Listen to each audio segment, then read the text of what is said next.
Welcome to Python Programming at South Mountain Community College. I am Stephen Hustedde, your instructor. And you are likely signed up for either CIS 156, which is Python Programming Level 1, or CIS 150, which is Object-Oriented Programming Fundamentals. And here at South, we are teaching these as the same course. The Object-Oriented Programming Fundamentals course is not language specified in the district's curriculum, which means various colleges and instructors can use one of many object-oriented languages. And let's be honest, most mainstream programming languages today are object-oriented. So I think Python is an ideal first language to learn, and thus I'm using it to teach CIS 150AB. Now for CIS 156, I assume students have no previous programming experience or knowledge, so I teach the Python class as a fundamental programming class. Thus I teach them as the same course, and they will just be transcribed accordingly. Obviously, because they are the same course, you can only sign up for one or the other here at SMCC. So let's talk about how the course is organized and how I teach it. First, I have both a face-to-face section and an online section. I always recommend the face-to-face as I think it's easiest to learn programming in a live, demonstrated environment. But for those who have previous program experience, or their schedules preclude them from attending the face-to-face class, we do offer an online section.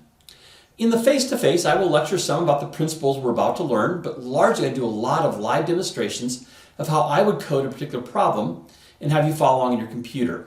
And I use this to teach you the principles and fundamentals of object-oriented programming. For those in the online section, I will create similar videos available on YouTube, as well as direct you to the videos of others and additional online resources.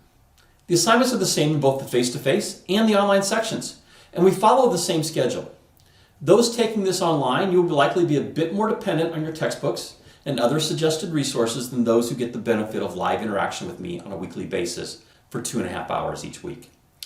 This is why I recommend the in-class section if you can. You also get the benefit of dialoguing with classmates more so in the face-to-face section.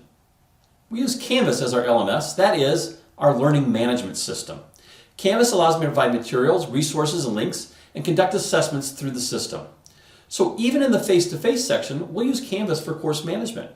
And all assignments will be submitted in Canvas and graded and feedback provided there.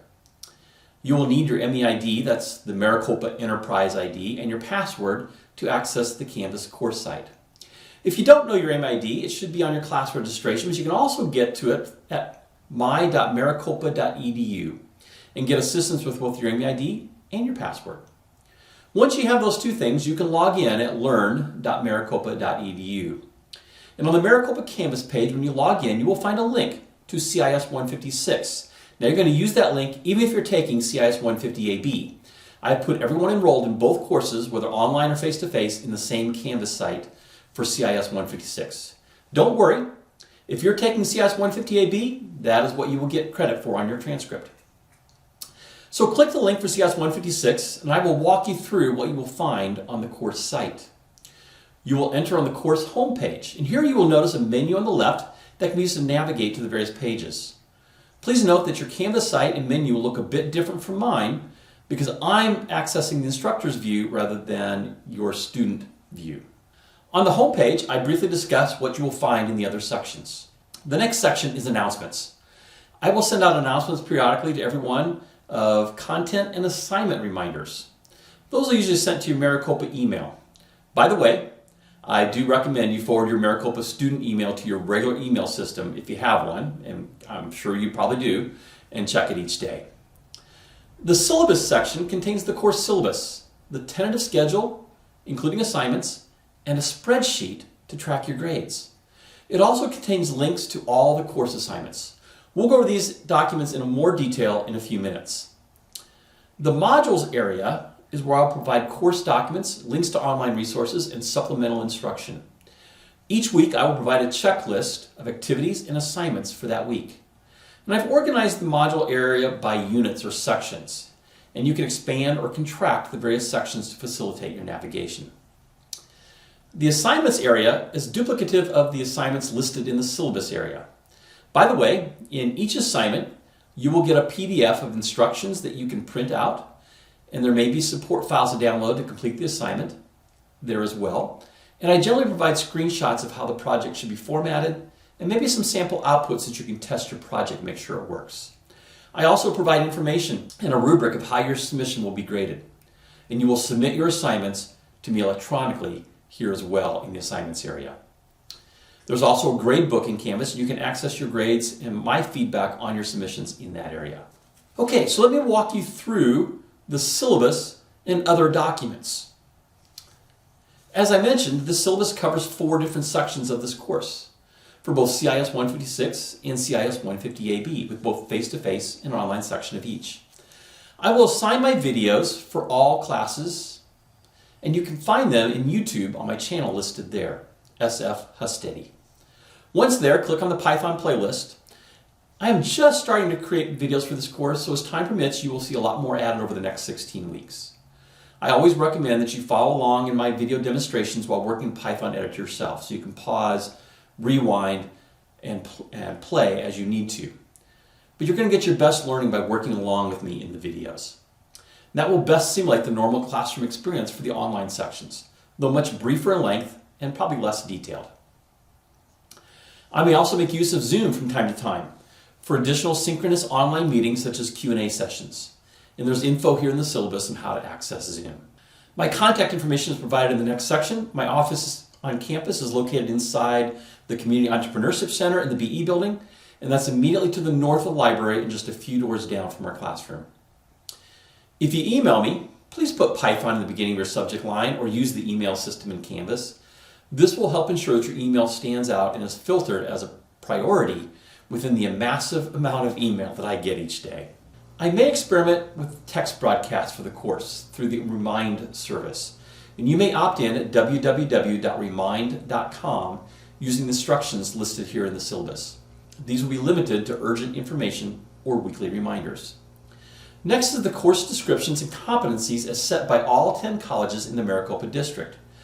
And while I'm required to touch upon all of these, each campus and professor may emphasize certain competencies or even add to them. At South Mountain, we've designed class-level student learning outcomes for all of our courses. And these are larger umbrella summaries of the competencies. I've chosen to grade all of our assignments against these broader SLOs. And there are 4 for the purposes of grading and emphasis, and they correspond to the competencies of both CIS 156 and CIS 150AB. Python's been around for about 30 years and has gone through a number of revisions. At this time, we are using Python version 3, 3.6.4 to be exact, what we have in our classroom computers. But you can run Python on Windows, Mac, or Linux systems, and there's also various editors or integrated development environments out there. I will primarily use the basic idle editor that is available for free from www.python.org.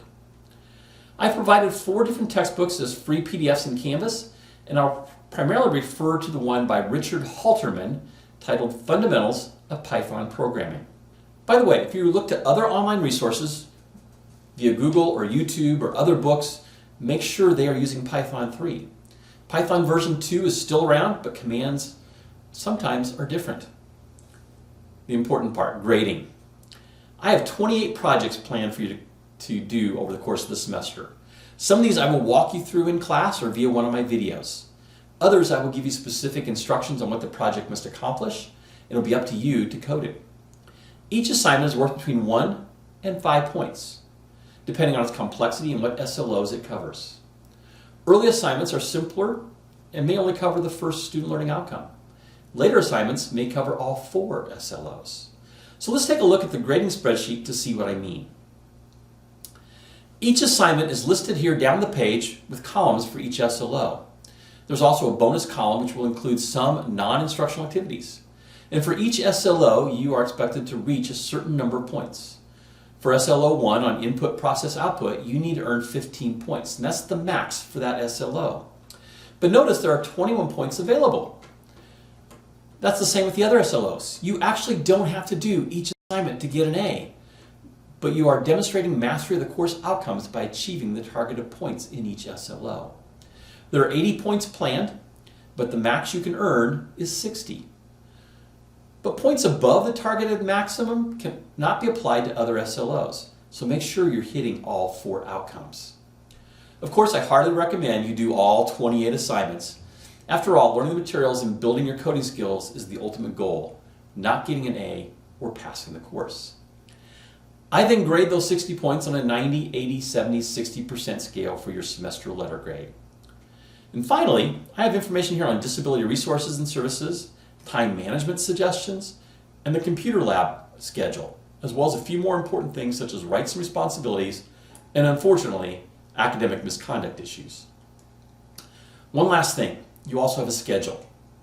And this is tentative and subject to change, but it lays out the topics of each week, the assignments of that week, which are due the following Monday for both the face-to-face and the online sections, and suggested reading for each topic area, and not just our primary text, but all 4 PDF books provided. I wish you great success this semester in learning to code in Python, and I hope you will enjoy the experience. So happy coding.